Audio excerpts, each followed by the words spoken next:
Okay, we are pulled up live on YouTube and Facebook, so I do want to double check quickly before we get started.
Great. I do see a couple of you that are already on here with us. We will be beginning momentarily.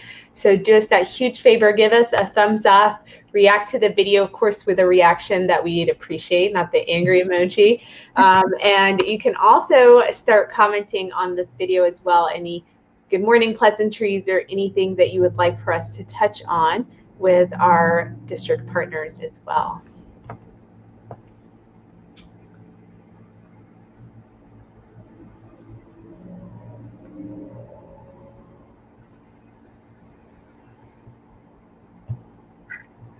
Okay, perfect. Well, I'm done getting everything set up, and it is Friday, and I don't know if all of you are in the same boat, but it has been a busy week, and Friday is no different. So happy Friday to everyone. Today's broadcast is focused on a Friday feature, and it's an opportunity to bring one of our area partners on here to share some of their updates, answer some of our inquisitive questions, and also let us know about what's going on in their world, on their end, and some ways that you can get engaged and plugged in. I am Juliet Abdel, President and CEO of the Westminster Chamber of Commerce, and I am pleased to welcome you to another one of our live broadcasts. We host these broadcasts on 3 days out of our week, Mondays, Wednesdays, and Fridays. And if you ever miss them, you can find them in the video section here on our Facebook page or YouTube channel, Westminster Chamber of Commerce. If you are not already connected with us on all of our social media platforms, here's that quick plug. Make sure you're finding us on Instagram and Twitter at Westy Chamber, on LinkedIn, Westminster Chamber of Commerce. Of course, we're on here and on YouTube on Westminster Chamber of Commerce, simultaneously syncing things. And our website directly is westminsterchamber.biz, included inside of the comment section and quickly displayed on this screen for you for reference. Now, if you are landing on our page, and it is your very first time, I do not want you to miss any of the content that we post out or when we go live into the future. So there are a few ways that you can stay informed. That's by not only hitting the like button on this page, but hitting the notifications or the alert tab beside it so that you can make sure you're following that page. Often when you start watching the video as well, it'll ask you, do you want to get notified when the chamber goes live? Turn that on and it will tell you when we go live. It'll save me from always being a little bit awkward at the start with that silence. But past all of that, I'm thrilled to have with us today Stephanie from the Westminster Public School Foundation. She is their executive director. Welcome back to our live broadcast, Stephanie. Well, thank you so much for inviting me to be here. I appreciate it. Good morning, everybody. Happy Friday. Right. Well, thank you again for finding the time to be on here. I know you and I run at about 1,000 miles per hour. So to carve out 30 minutes, it goes a long way. We have one of our partners, Parker Brown, is already on here sharing a quick good morning back our way. We also have Wayne Anderson, who is our board chair, is tuned in from our YouTube channel, sharing a nice good morning message to you, Stephanie, and myself. So thank you to both of you for hopping on here. Anyone else that does hop onto the broadcast, you can follow suit and comment, give us any questions along the way, or give us a thumbs up so I can give you that shout out for finding the time to hear some of the message that's on here. Of course, make sure that you hit the share button so others in your network can see that we're live, can drop what they're doing, and really pay attention to our broadcasts. But Stephanie, I cannot believe that it's already been over a year now that we've had you on to our live broadcast. And at the time, it was a little bit of the craziness that we were still in. Every day was even more uncertain than the last. And so between now and then, as a foundation, you guys have been able to not only effectively adapt to that, but you've been able to implement a few different things along the way for your school district, for, of course, your clients and everyone in the community. And so I'd like to hear a little bit more about that. And along those lines, what are some of those things that you were able to do this past year, whether or not you've done it before, maybe you've done it a little bit differently, that you'd like to share with us? Well, thank you for this opportunity. So yes, education, just like many, many other fields, we had to do a 180 in how we operate and how we are, we're going to figure out how we're going to continue to educate our children in a safe manner. And, the foundation is the charity arm of the Westminster Public School District. And I need to give a huge shout out to the district for what they were able to accomplish. Westminster Public Schools was one of the area districts that actually remained open almost entirely. There were only a few periods last year where we shut down. For the most part, there was in-person learning happening within our district. And to make that happen, we had to just put incredible safety measures in place that, was everything from PPE protection of our teachers and our children. But we also became a COVID testing site. And in the same breath, the district also offered a really robust online system for families where that was a better option to keep their kids at home. And so the district really stepped up. And again, I'm not the district, I'm a 501c3 charity. And so I do want to give that shout out to the leadership and all of the teachers and principals that really made that happen, because it was incredible. We, the foundation, the way we, tried to partner with the district was, again, sort of stopping everything that we were focused on, which included working on our strategic plan for the future. And we were in, how can we truly support our families through this crisis? And so it was securing funding for our families to provide hotspots and food, along with gift card support for basic and essential needs. So many of our families lost jobs. So many of our families actually got COVID. So we really just focused on meeting those basic needs in the hopes that kids could still be able to go to school and still have some learning happening in their lives. So that was sort of the role that we played. But towards the end of last year, we actually were able to continue on with our own programming and successfully awarded 30 scholarships to graduating Hidden Lake and Westminster Public High School kiddos, resulted in over $255,000 worth of scholarship funding, along with other things that I know we'll get into. But yeah.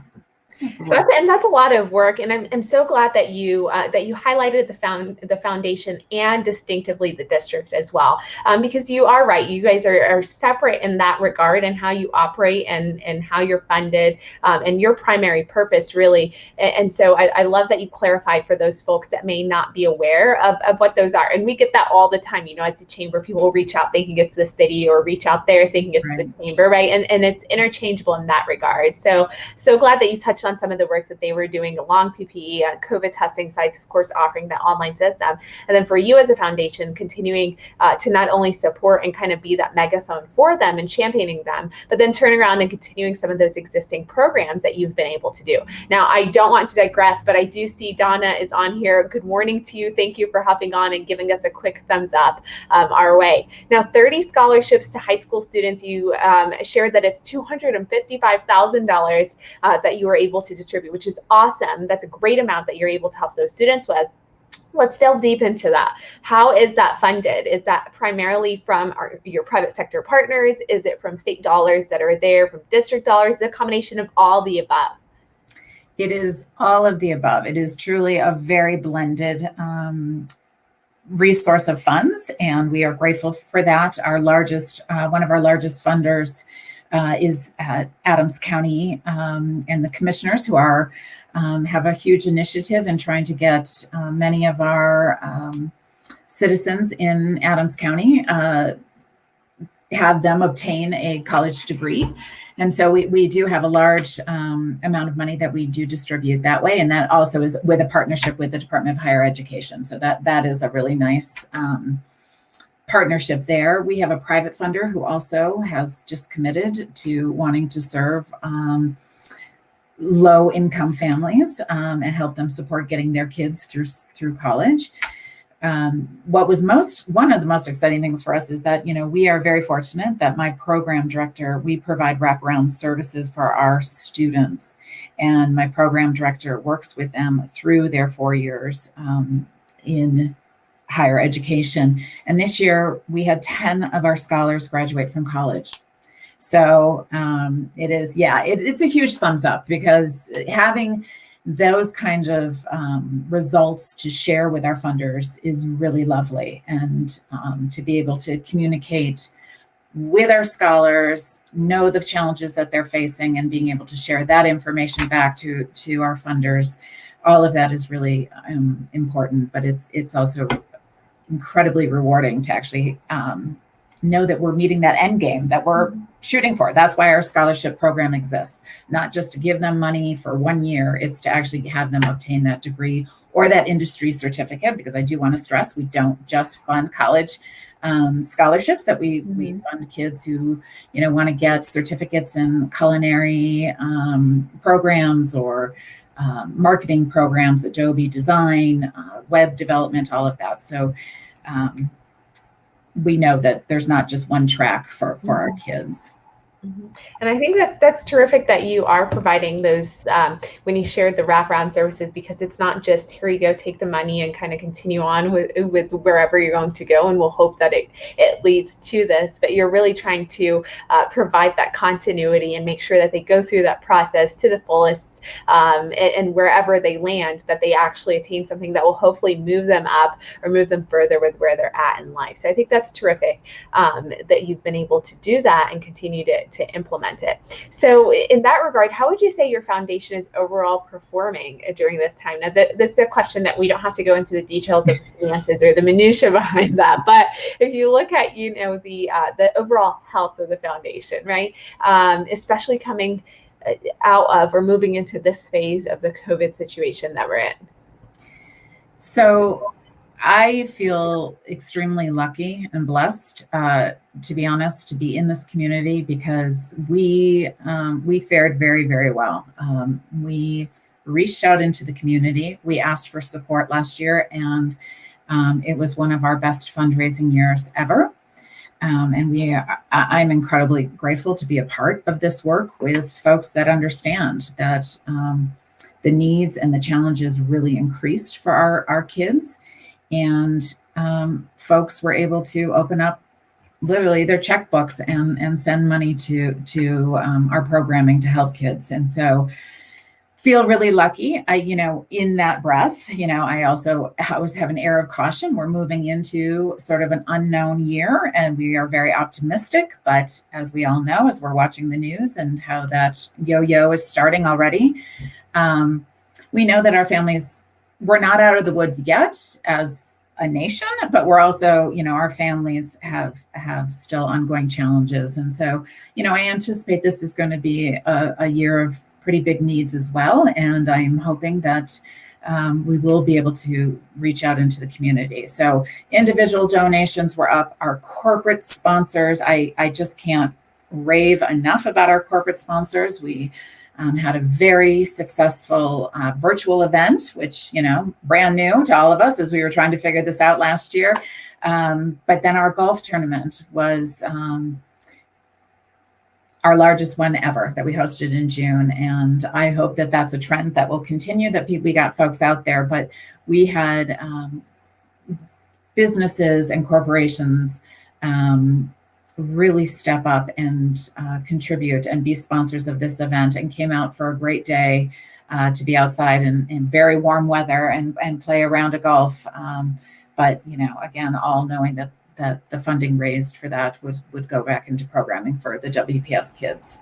Absolutely. And I think, we were talking with a few of our other nonprofit partners, and one of those things that we highlighted was it was interesting to see the dollars and the way that people were able to invest in things or donate back or give back, and their thoughtfulness behind it. And I think that speaks to the effectiveness of what we've been doing in the nonprofit industry and what you've been able to implement and share back to them, for them to feel so much more comfortable, especially in such an unstable environment, to still invest and to raise that investment level with them. So kudos to you on a wildly successful virtual event. That was it was like learning through through just trial with fire, right? It's so crazy how we've been able to pivot and navigate. And then of course on that golf tournament and getting some of those people to turn up and turn out.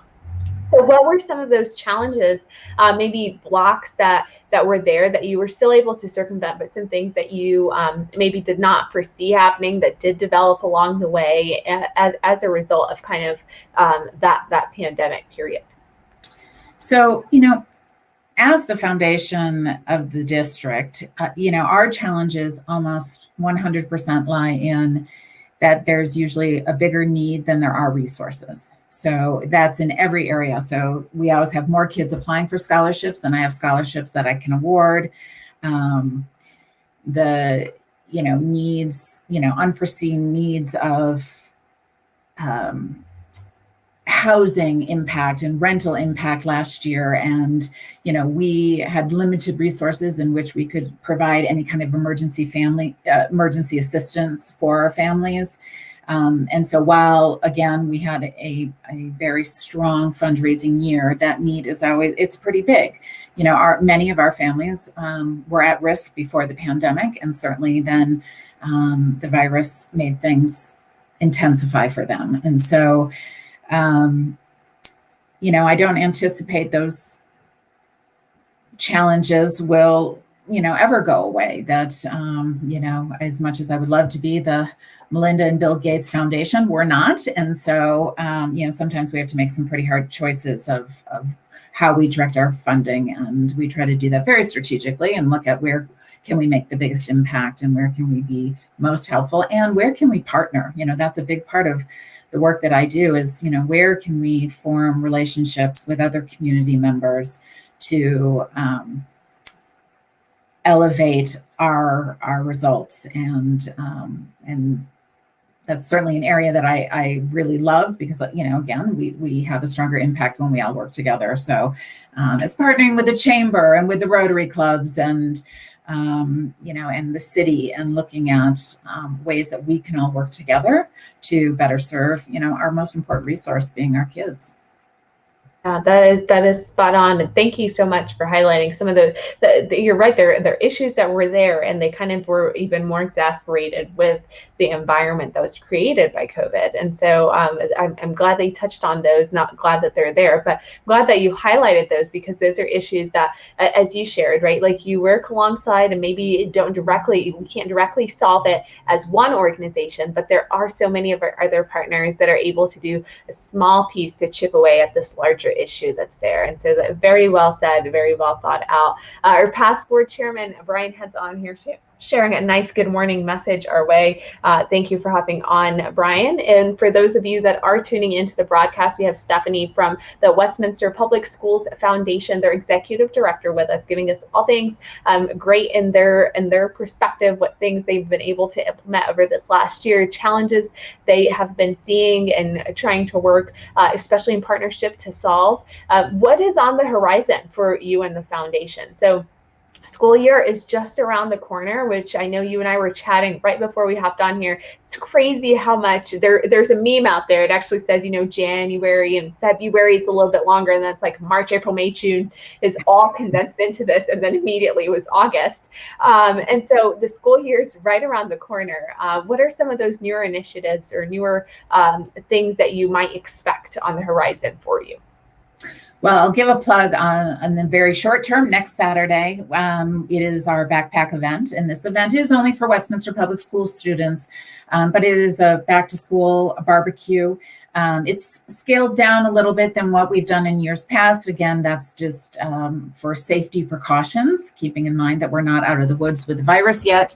But, do want to plug that any student can come, and that is from 9 until 11 at Westminster High School next Saturday. And they can come and get a free backpack that's stuffed with materials that students will need. They can get some food.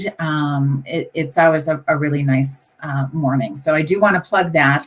But bigger term, in late spring, we were able to give some gifts to the district. We supported a program called, it's the Yes Institute program, which is a youth empowerment support with supportive services, mentoring for kids. We wrote a very large check to support that. So we will be very anxious to see that unveiling. And we did that because the district is, several of our schools have moved to K-8 schools. And so we had this program in 3 of our middle schools. And now that we had some more K-8, we wanted to make sure that we had an equitable approach with this program, and so that every middle schooler would have access to this program. So we'll be anxious to see the results and the impact of that program, which we have been using it in the district, but we're excited to be a part of the expansion. We put money into some coding training for our teachers, that they did that coding over the summer, and it will be fun to see how they take that back into the classroom and what they do with that.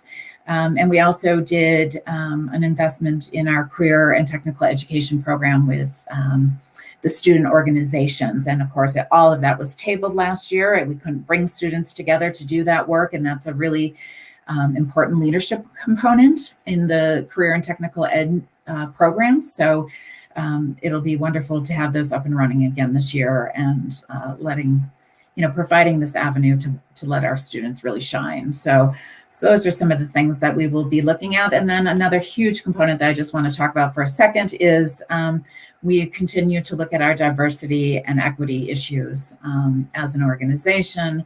The district is looking at that as well, and we will follow along closely with their work. But that is an important issue that will remain, at the forefront of our work. And I think that's so great that you continue to put that at the forefront.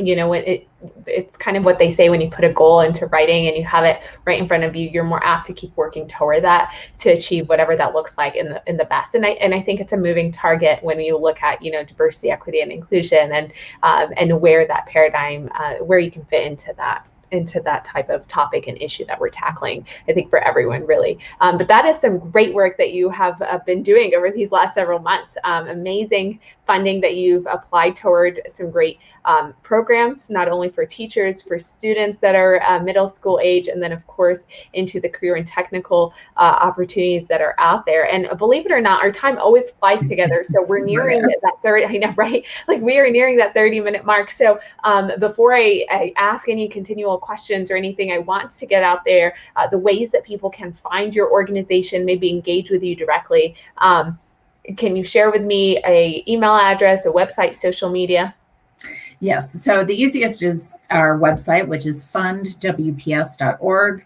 And on there, you'll find all the links to our social media. We've got all of it, Facebook, Instagram. I won't give you all those addresses. So go there. You'll also find our emails. We're a 2-person shop, and, KZ and I are more than available to chat with people via email, phone, or Zoom, or Facebook Live. Right. No, absolutely. So the direct website is fundwps.org. Here you can find every thing that they are offering, programs that they run, events that are coming up, especially their golf tournament that has been wildly successful. So stay tuned for that one as it comes again around. And then, of course, any of their future fundraising activities and efforts. We do also have on that website, you'll be able to find the contact information, phone number, email addresses, and such. But I am going to pull up their Facebook page for you, and that's facebook.com/Westminster Public Schools Foundation. So if you do connect with them on all the social media platforms, that is always the best way that you can hear of the news and information that's coming out. Now, I have been peppering you with all sorts of questions. Was there anything that you wanted to highlight that I did not get a chance to ask you, Stephanie? I would just love to say to anyone listening, if you have the ability, get involved. And we certainly would welcome folks as board members, doing volunteer work for communications or copywriting. We can utilize folks. But as things start to open up, and even if they're not opening up, and it's still there's work to be done that can be done, at a computer and via all the technology that we're using these days. So I just encourage people to get involved and invest in our community, because makes it a better place for all of us. Yeah. Absolutely. Amen to that. Well, thank you so much, Stephanie, for touching on a number of items for us to be aware of, things that your foundation has been able to do over this last year, and even looking ahead just a little bit into this new calendar year that's just around the corner. And I encourage anyone that is interested in supporting the work of the WPS Foundation, or even asking any questions or wanting more of a deep dive, to reach out to Stephanie and ask her. She's always very receptive and willing to share about the foundation, about the district, and just looking to help and connect you and get you taken care of. Now, if you end up watching this broadcast and we are no longer live, give us that hashtag replay so we know that you tuned in. If you thought of a question you didn't have a chance to ask because you watched this when we're no longer live, or maybe you were so ingrained in us talking together that you thought about it later on, you can still type it into it long after we have have ended the broadcast. So I'll pull up any of those questions and be able to share them back to Stephanie. You can always DM the page directly if you ever have something that you don't want to necessarily post out to the public. We'll keep that as private as possible, but just hope that we can take care of those answers for you. Of course, this is our Friday broadcast with the Westminster Public Schools Foundation, their executive director, Stephanie, who's come on here before one other time with us during the crazy onset of COVID, and now, of course, to update us in the time after that. Chad, thank you for hopping onto the broadcast and tuning in and finding this information relevant to you. And if you've not already done so, I ask that anyone that's tuned in to hit that share button so others in your network